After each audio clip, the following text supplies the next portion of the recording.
What's up, everybody? Welcome back to Pens and Tea. My name is Carrie, and today we are going to be talking about the Franklin Christoph Model 66 and David's Tea Cream of Earl Grey. I gotta tell you, I am feeling quite under the weather today, despite the gorgeous sunshine that's outside. Isn't that always the way, though? You start to feel really crummy, and the weather gets beautiful. So if my voice sounds a little bit weird, I apologize. But I thought, you know what? I'm not feeling too hot. I'm going to drink out of probably the coolest mug that I have. Oh yeah, look at the size of this bad boy. It's like the size of my head practically. This, anyone who watches Doctor Who will recognize immediately.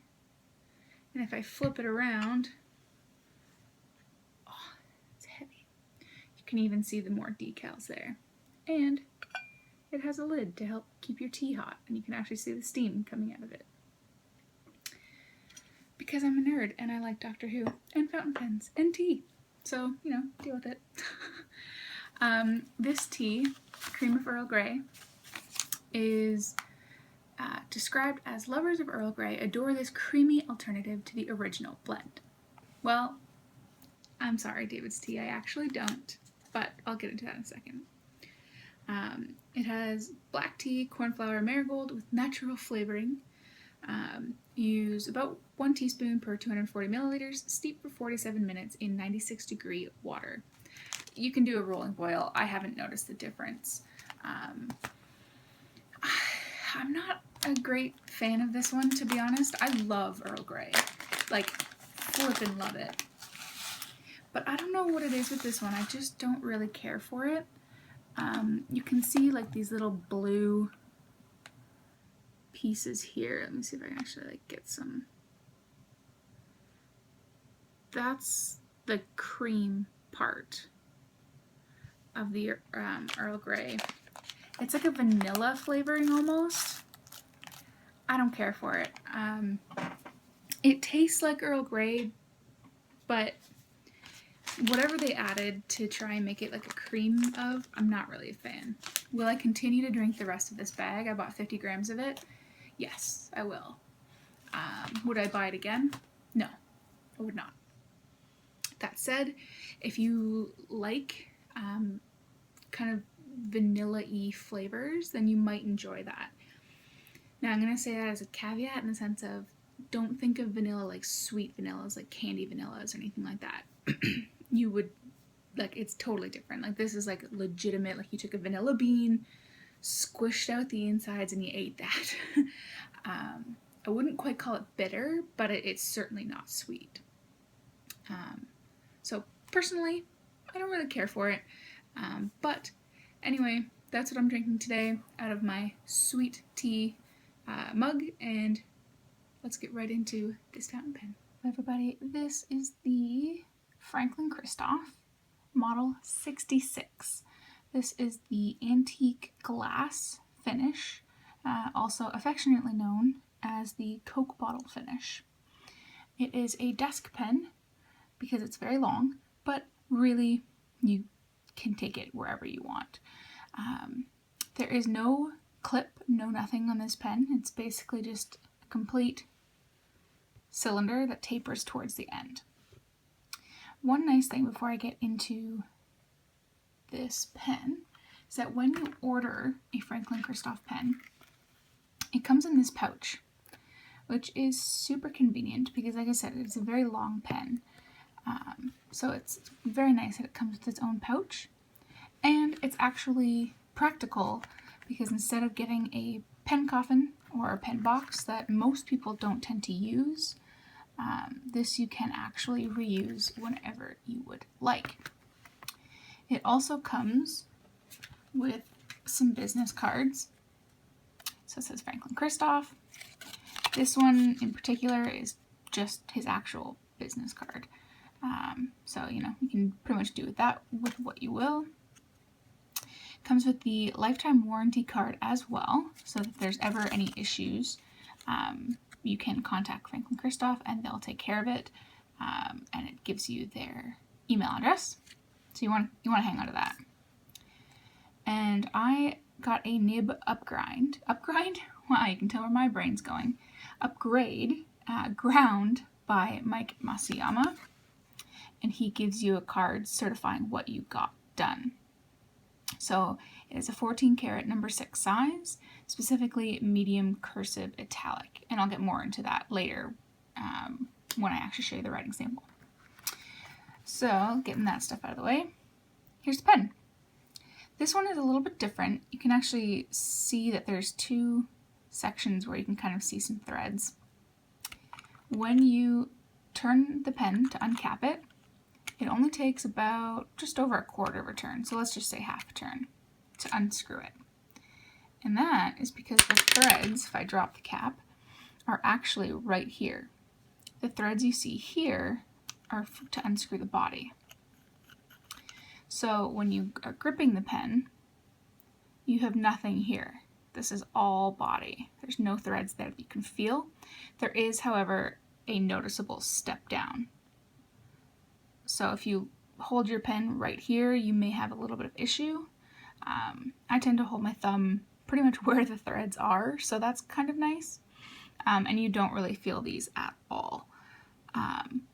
I don't know ultimately how I feel about these being here. The reason being is because, like I said, you only need about half a turn to get the lid on and off. And sometimes when I've been away from my pen for a bit and I come back, it's partially undone itself. Not every time, but every once in a while. So that kind of bothers me a little bit. You can post the pen. I don't know why you would want to, though. You're going to see how messy my desk is in a moment, but if you do, it's a very, very long pen. So you don't really need to. You can, but I wouldn't. Doesn't make it any difference as far as like back heavy or anything like that. Really, there's no weight to this whatsoever. So that's nice. Unscrewing the body, get a couple screws to reveal a standard international cartridge converter that it comes with. You can, and most people would, eyedropper convert this, which essentially just means that you're going to throw some silicone grease around the threads and fill up the entire body of ink with, entire body with ink. And I believe you can get around 4 milliliters. On the body, it's completely round until you get to the logo, which I can show you just by the light here, where it says Franklin Christoph Model 66.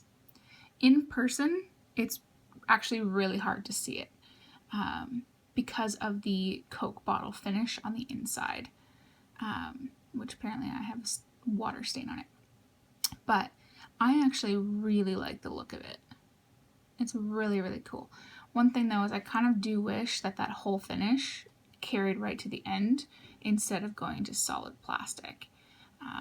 But this finish is really hard to do, which is why when you purchase this off of the Franklin Christoph Models website, I'm going to put the price as an annotation here because I actually cannot recall it at the moment. You're going to buy it off of his stockroom section of his website. It's not part of his regular line because this finish takes so long to make. But it is well worth it, in my opinion. So you pop this guy back on here. For now, I'm using it as a cartridge. I did not eyedropper it just for this demo purpose to show you both. But like I said, you absolutely can do whatever you wish. Before I get to the nib, one thing that kind of bugs me a little bit is that there's no roll stop or anything like that. If you put the pen down directly on the label here, it doesn't roll. So that's nice, but you do kind of have to look for that label because if you put it down anywhere else, it rolls away. So that's kind of annoying. You have to find that one spot, but at the same time, it's really nothing too picky. So bringing it to the nib, like I said, I got a Masayama Grind Cursive Italic. So in the writing sample in a second, I'm going to show you the difference, but essentially it is just smaller than a 1.1 stub nib that most people are familiar with. see if I can get the nib to focus. But it is called a Cursive Italic because instead of being sharp right all the way down, it is slightly curved. So you're going to get a much crisper line when you write than you would with a typical 1.1 millimeter stub. But it's been smoothed down at the sides just enough so that when you are writing in cursive, the nib doesn't catch on the paper quite as much as you would with a true italic. And that's really what I was looking for. I've never had experience with a true italic, but I have used very bad stub nibs. So I definitely know what an annoyance that catch would be. And that is pretty much it as far as the pen goes. Let's jump into the writing sample and I will tell you a little bit more about the nib itself. We have the quick brown fox.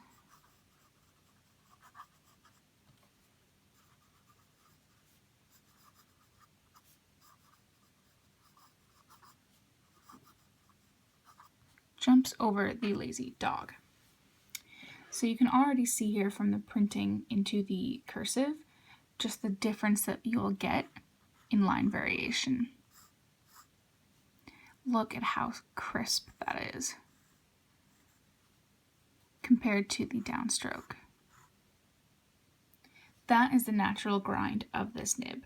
Very much like you would get with the stub nib in the sense that the downstroke would be much thicker than the cross-stroke, but it's much crisper with the cursive italic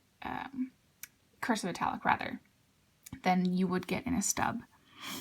You can still get a little bit of line variation if you press down because it is a gold nib, but mostly you just get a wetter ink flow rather than really much difference in size. As far as the cross-stroke, you're going to get that same width regardless of how much pressure you put down.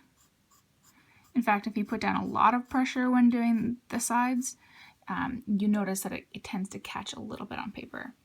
And because of that, it does have a sweet spot. So if you rotate the nib too much, it won't write. And it also doesn't really work upside down either. But you will notice that when you're using this nib, you're not going to rotate the nib ever when you write. So you're not going to run into that because when you do, it gets quite sharp because, again, of that crisp italic grind. So you're not going to really run into any of these issues. It's very smooth. Every once in a while, I'll find that it catches if I'm using an extremely textured paper or for whatever reason my hand does tend to curve a little bit. But 99.9% of the time, it's great. And just, again, because of the grind, you're going to get natural line variation. And the ink that I'm using, by the way, is Caran d'Ache Ultraviolet. I also have inked up, see, there's that roll thing again. Find the name. A Lamy Safari with a 1.1 millimeter stub. Can't get that to focus, but I'll move on. The reason why I have this done is because I want to show you the comparison.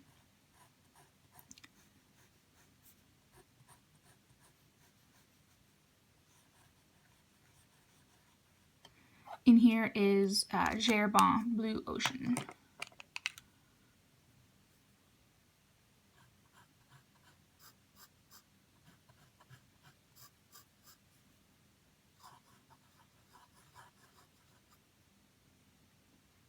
So you can definitely notice, let me see if I can actually move that up a little bit, how much crisper you're going to be able to get your line than you would in a 1.1, especially looking at, like, you know, the upstrokes of the H and the L's. You're going to get much more of a line variation, much crisper. But this one is a little bit smoother to use, no matter what your orientation you're holding it in. And I believe, yeah, you can write pretty much anywhere. So this one's a little bit more user-friendly. This requires a little bit more, I guess, refinement, if you want to call it that. But I mean, it's definitely a nice wet pen.